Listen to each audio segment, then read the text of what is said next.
Welcome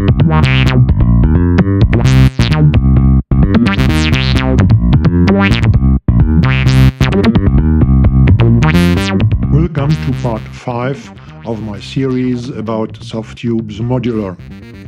Today I'm going to talk about the filter module Doepfer A108 VCF8.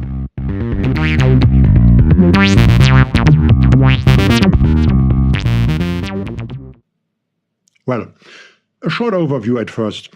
The A108 has one central input for the signal, mainly audio, you want to be processed by the filter module. This input jack has a level adjustment, the knob right next to it. Popping up the input level leads to nice distortion effects with adjustments higher than 5.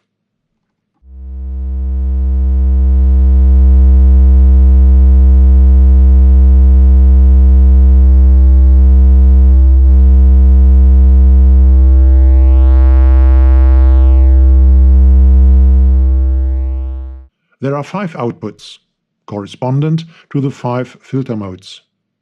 At the top there is the bandpass filter output, below there are the 4 low-pass filter outputs with roll-offs from 48 dB per octave down to smooth 6 dB per octave.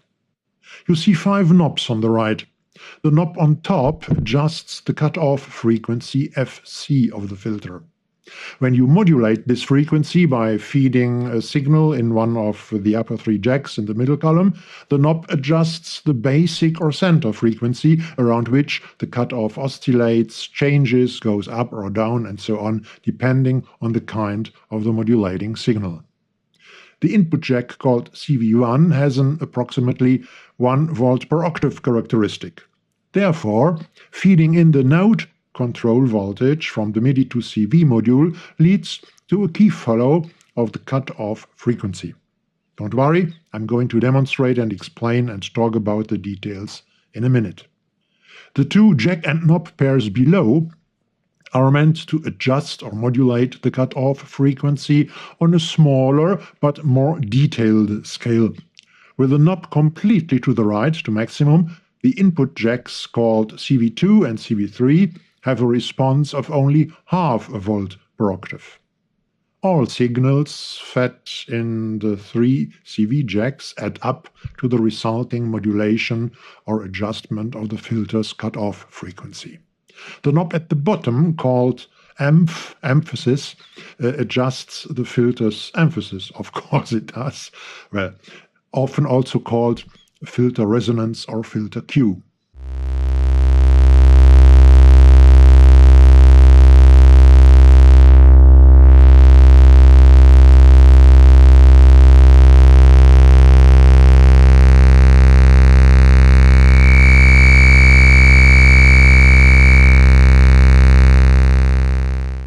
There is an input jack to the left of the emphasis knob. Here we can insert other signals and other modules in the feedback path of the filter.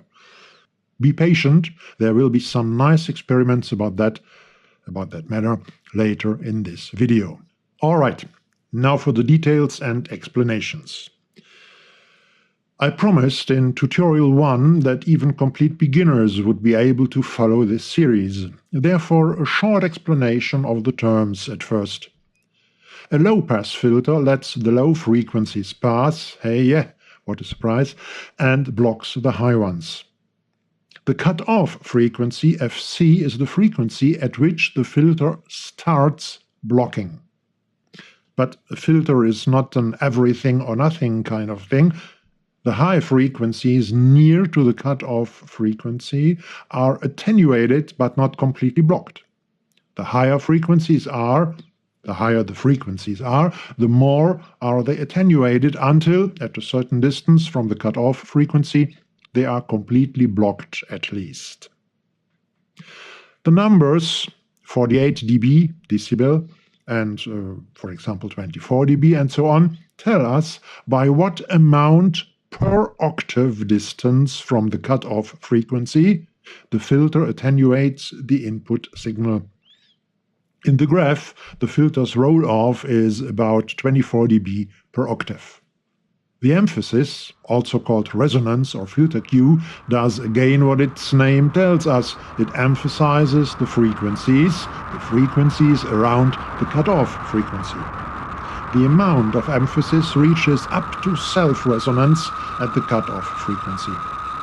I'll talk about self-resonance and feedback in detail later in this video.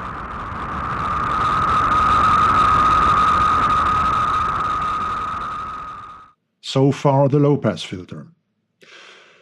The bandpass filter attenuates the frequencies higher and lower than the center frequency Fc, and the filter Q or resonance or emphasis determines how wide the band of frequencies is that is not attenuated but even strengthened, emphasized by the filter, and again up to resonance effects.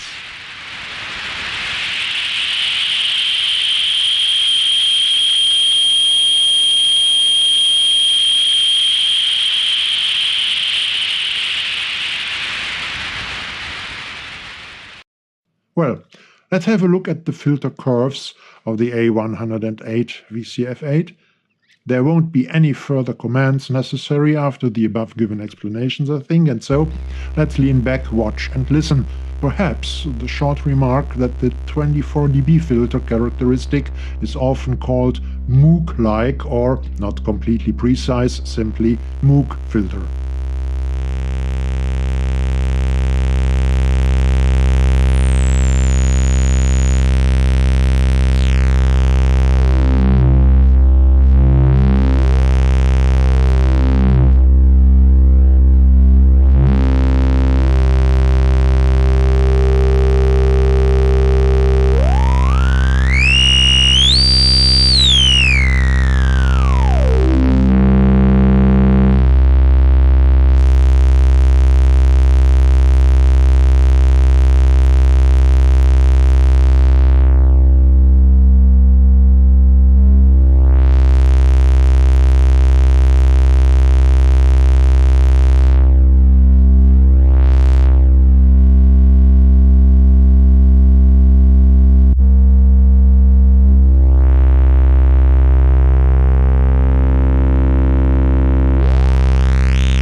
Okay, let's have a look at the CV inputs.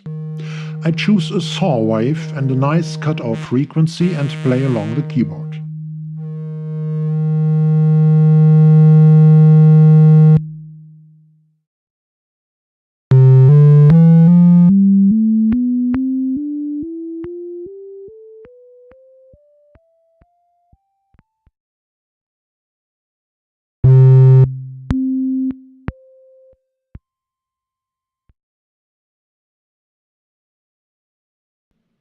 The volume diminishes to 0 when I play the keyboard up to higher notes. Well, of course, because the basic frequency, the fundamental of the note, approaches the cut-off frequency, and with the highest notes it is even above the cut-off frequency.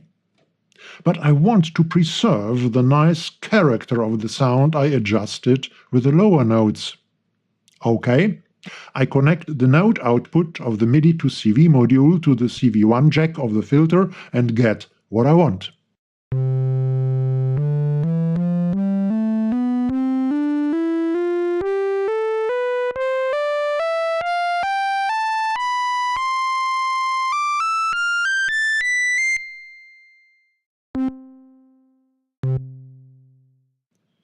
The 1 volt per octave response opens the filter parallel to my playing on the keyboard. The cut-off frequency follows the basic pitch of the note and the basic character of the sound stays preserved. Another nice way to use the CV inputs is changing the cut-off frequency in time by using an ADSR module. Using the input jack CV2 or CV3, I can scale the amount of the influence of the ADSR.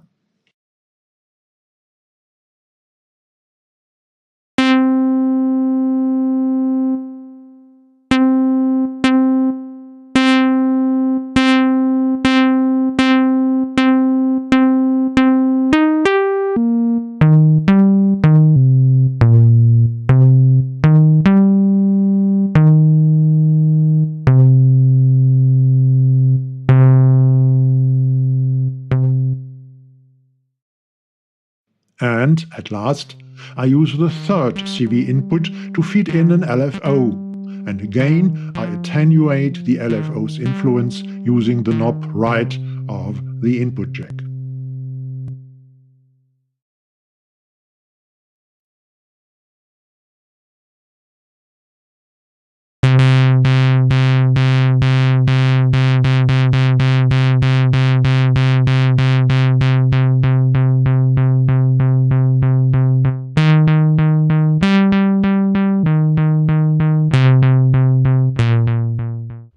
I can't help making a last experiment with the patch. I connect the second ADSR, which is modulating the cutoff frequency, with the CV input jack of the LFO.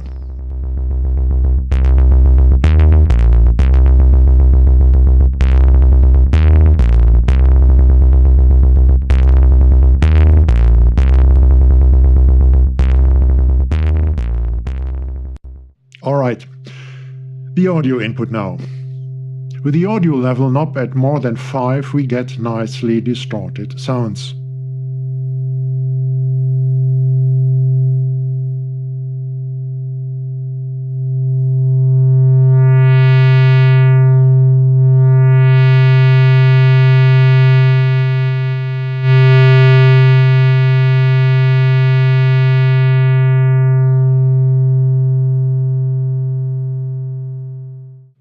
Let me anticipate something. I increase the emphasis up to self-resonance.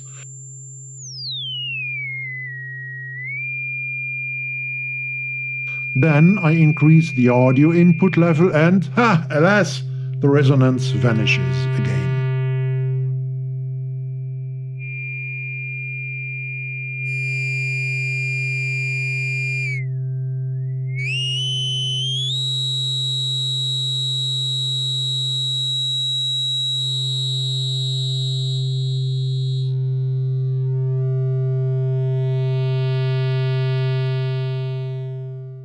Well, and here we are. My next mirror will be the emphasis, resonance, self-resonance, and so on. If you pop up the emphasis, the filter starts oscillating, we get self-resonance. The filter acts as sound source as an oscillator.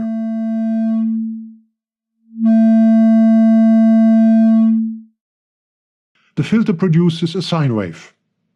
And with that, we have seen 3 different sine wave generators in this series so far. The VCO, the LFO, and the filter. Let me compare them to discover the differences so that we can choose the right one according to what sound we want to design in the future. The VCO first.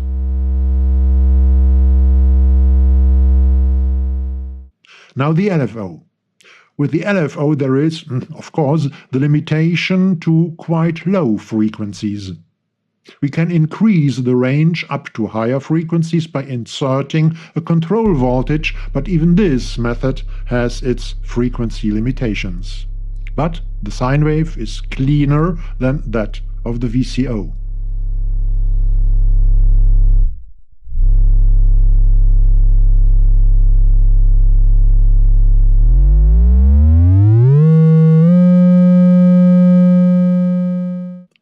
And the self-resonating VCF, the filter, at last. I choose the 6 dB outputs to get a little filtering, as little filtering as possible. The wave is nearly the same as the wave of the LFOs.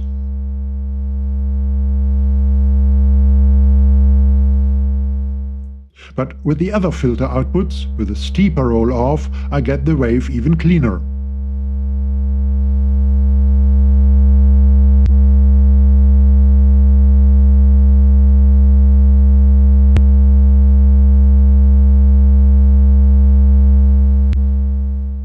And I can get higher frequencies, of course, by tweaking the cutoff frequency of the filter.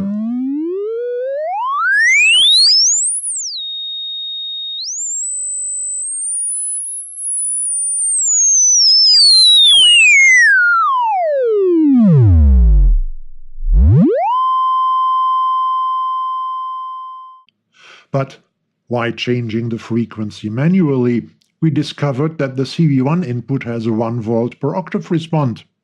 So I connect the node jack from the MIDI to CV module and the CV1 jack of the filter and play some keys on my controller keyboard.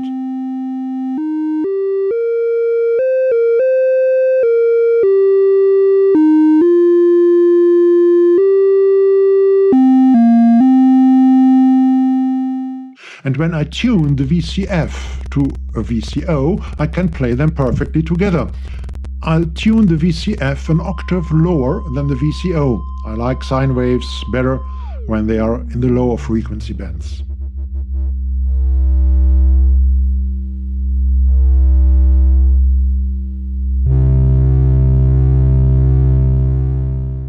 Well, let's play some notes.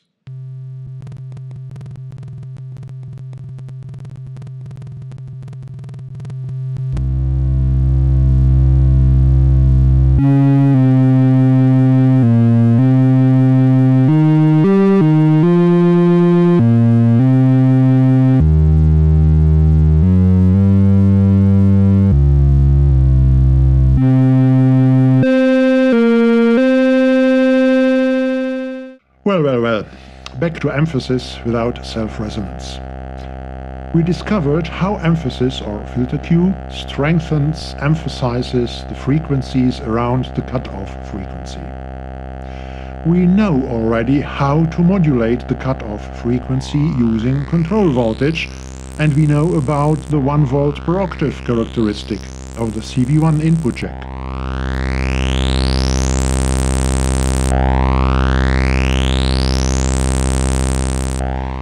It would be nice, therefore, if also the emphasis knob had a CV input jack with the same characteristic, but, well, it hasn't. Instead of a CV input jack, there is an input jack or an insert jack called feedback. Here we can insert other modules, other signals in the feedback path. Without inserting anything, the feedback path leads back to the 48 dB output as the simplified graph shows. By the way, the graph shows something else as well. It shows why the type of filter of the Doepfer module is called a ladder filter. In the world of analog hardware, the basic circuit looks like a ladder with the capacitors as the rungs and the inductors as the stiles. Nice. But how does all this help making the filter's emphasis follow the keyboard or the pitch of the notes coming from my DAW? Well, let's insert an amplifier in the feedback path and tweak the amplifier's gain.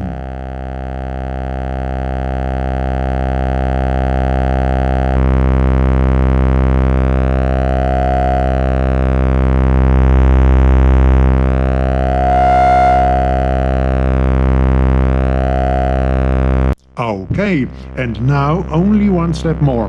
I connect the note output of the MIDI to CV module and the CV in jack of the amplifier, and here we are. I have patched a keyfollow function for the filter's emphasis.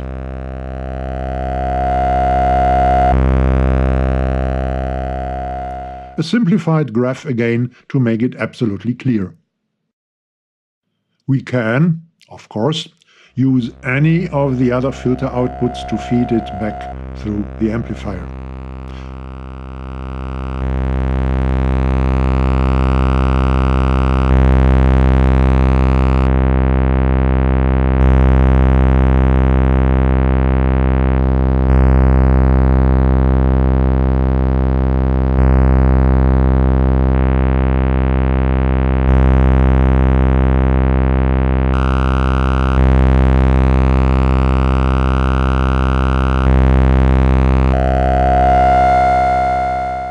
And again, the simplified graph.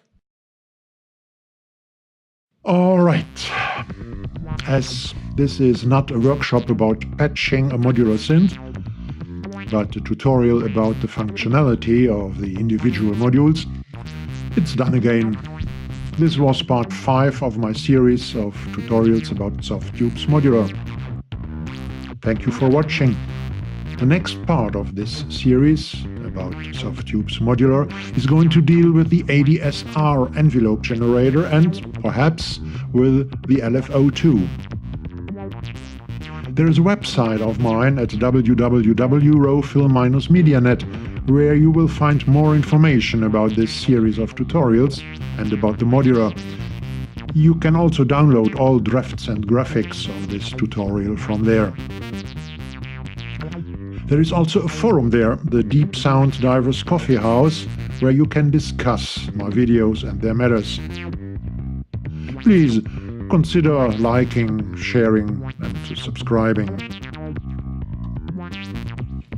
And if you really like this video, please think about donating a little to help me making more videos like this one. Have a great day and a good time. Rolf.